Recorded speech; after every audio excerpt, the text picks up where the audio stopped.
So just over a month ago, you were appointed to this role of inaugural Director of Diversity, Equity, and Inclusion for the College of Visual and Performing Arts. Why do you think you were the right choice for this position? Well, first, Gabrielle, I want to thank you for inviting me to this interview and giving me an opportunity to talk about this role. The short answer is that Dean Tick and VPA called me in to ask if I was interested in the position. I had previously been, and actually am currently on the task force for diversity, equity, and inclusion for the National Art Education Association. And I know that there was an announcement that went out about that. I've been doing that for nearly a year now. We're at the place where we're writing recommendations for, this is the professional organization for arts educators, museum educators, teaching artists, and folks who are in supervision and administration throughout the 50 states of the United States. And there's been an effort and a push in that organization to diversify and become a much more model organization. That I believe that the notification about that appointment went out to the faculty and leadership in VPA. That's probably why folks knew that this was a work that I was familiar with. So I believe that that's the reason why. Other than that, apparently my name came to the top when all the different directors and chairs were asked who do they think could lead this work in the college. And so I was appreciative that folks felt that way. So why did you want to accept this role and take it on? Well, I'm going to answer that in two ways. One is that understand that I'm an alum of VPA. I graduated with my MFA in '91. Even way back when, there was always difficulties with issues having to do with diversity, equity, and inclusion. And I knew that having been a faculty member here since fall 2007, that students still struggle with issues. Faculty and staff have conversations about things that are unresolved, and of course, obviously, the recent catalyst on campus with the Theta Tau incident sort of threw things into high spotlight. So, you know, this is the kind of work that I've been motivated to do just because of living in the United States as an African American male. You know, you notice things, you experience things, and so it's work that I've already been doing. Beyond the fact that, and beyond that, I'll just say that doing this work on the task force, learning what similar initiatives have been engaged in by other institutions of learning or nonprofit organizations, finding out what works, what doesn't work so well, helped me feel like I was competent to do it.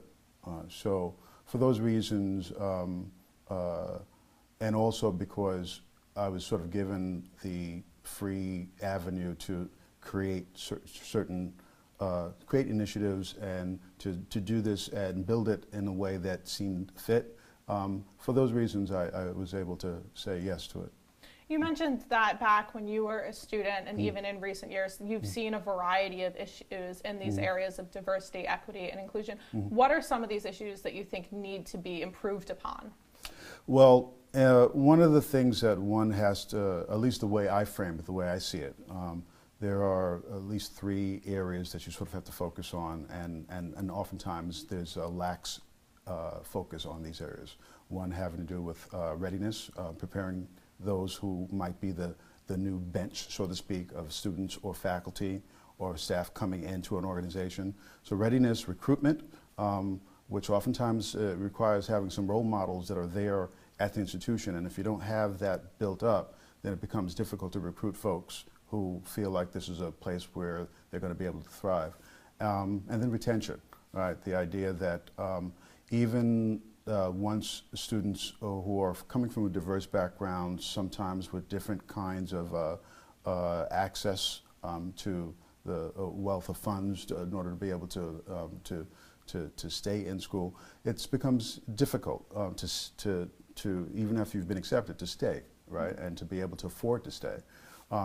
If a university is not paying attention to all three, you have students that fall through the cracks.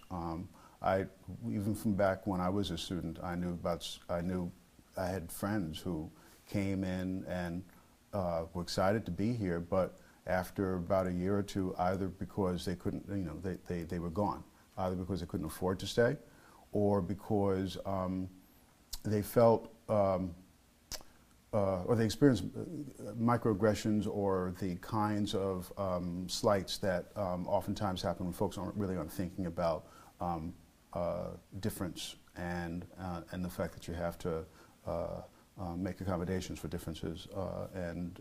So there are organizations here on campus right now which I think do a good job of thinking about all three of those things.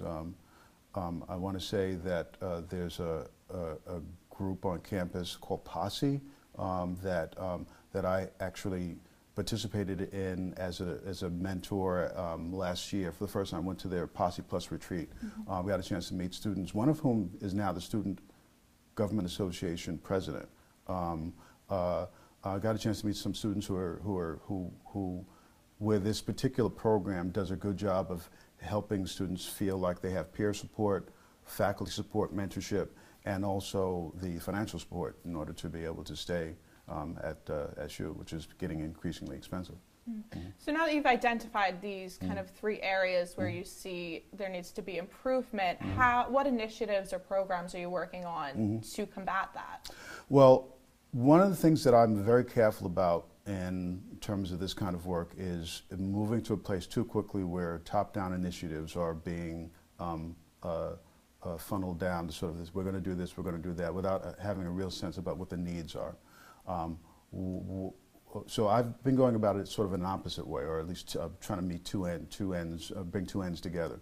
So obviously our dean and the leadership in VPA understands that this is just like as what's going on in all the other colleges at the university. This is something that really needs to be on the front burner, right, in terms of thinking about these matters. But just as important to me is meeting with students, and I've been doing that either one-on-one or in groups. Creating, right now we're working on developing a diversity portal for VPA, similar to the new diversity website URL that the university has, but something that's specific to VPA, where students can funnel in some of the stories about their experiences and their also imagination for new initiatives that they think would be helpful to their own, to their peers. And sort of creating it as a permanent entity in order so there's a line of communication always. Sometimes students feel like there's no one who they can really go to listen to.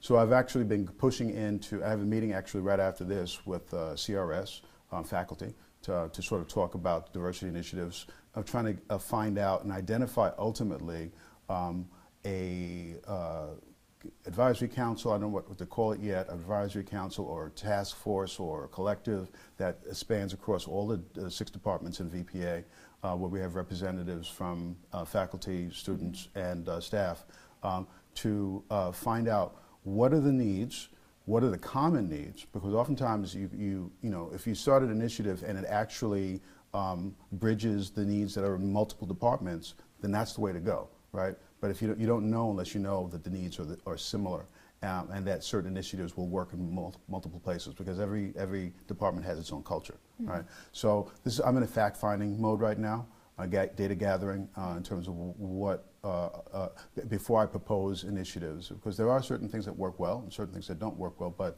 once again, you have to find out what the, if we're going to improve the climate here at SU, it's going to be different than what we're going to do it differently than what another university might try.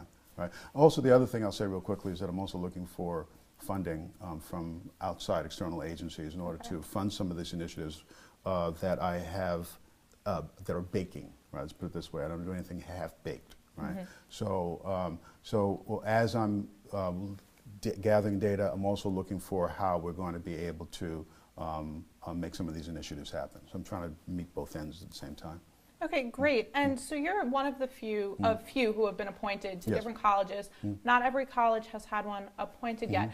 Are these have these positions been appointed as a direct result of Theta Tau, or is this something that's been in the works for longer than that? Well, that's a good question. From what I can see, we just those who have been hired so far just met this past Monday, last week, for the first time. As an assembly. It's being led by, as you know, by the new interim chief diversity officer, Keith Alford. So we met for the first time. I met some of my counterparts in those other colleges here at SU. And yes, not everyone has made those appointments. I believe that some new ones are still still being decided upon.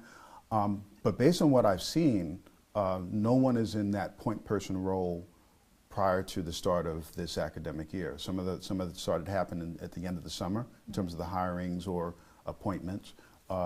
And in my case, I was approaching August, right? But even though there are in some colleges diversity committees, like for instance in the School of Education, the idea of trying to change the culture of each of the colleges at SU, that sort of big giant concerted effort, that's pretty new, right? And I think it's probably in response to the catalyst of the Theta Tau incident.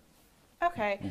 And so are you working with the directors of diversity, equity, inclusion in the other colleges, or is this more of an independent role? That's a very good question, Gabrielle.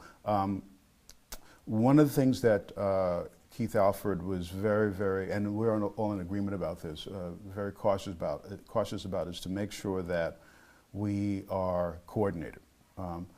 Because there have been institutions that have attempted to do this work, and what ends up happening is that each department does something really different, and then sometimes they disagree on the approaches. But the goal here is to try to inform one another of what we're doing. Right. So that when we first met last Monday, that's a part of what we were doing, talking about what each of us are ramping up to do,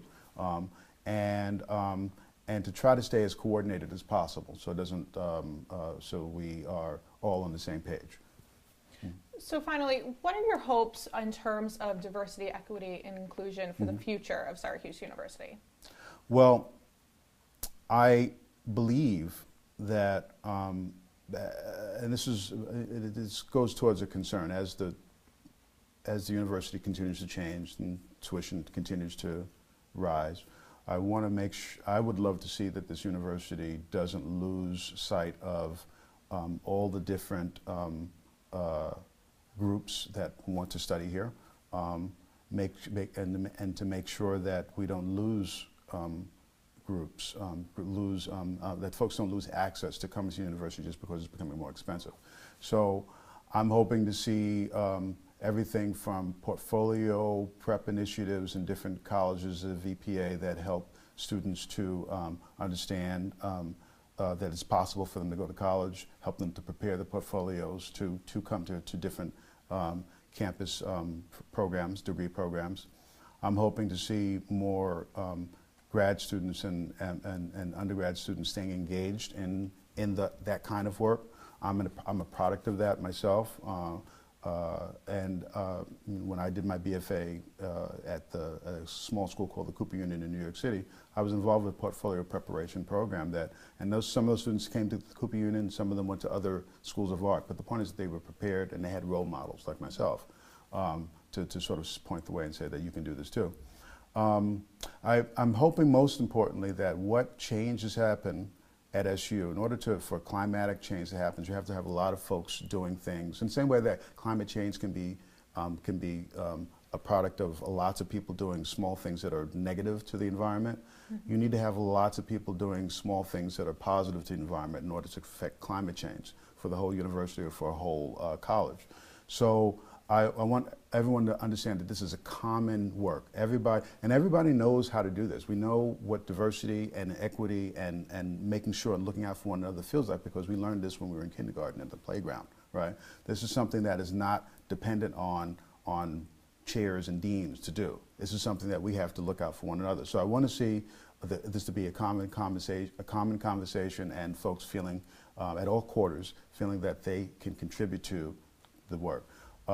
So that in the end, what happens is not about bringing in speakers who come and go, right? But that real structural changes happen. Programs are instituted, systems are put in place. I want to see things that sort of stay and become permanent and structural to the SU, as opposed to here today, gone tomorrow. Thank you very much for joining me today. I appreciate you taking the time out of, I'm sure, your very busy schedule. No, thank you, Gabrielle. I appreciate, once again, the opportunity to share with you.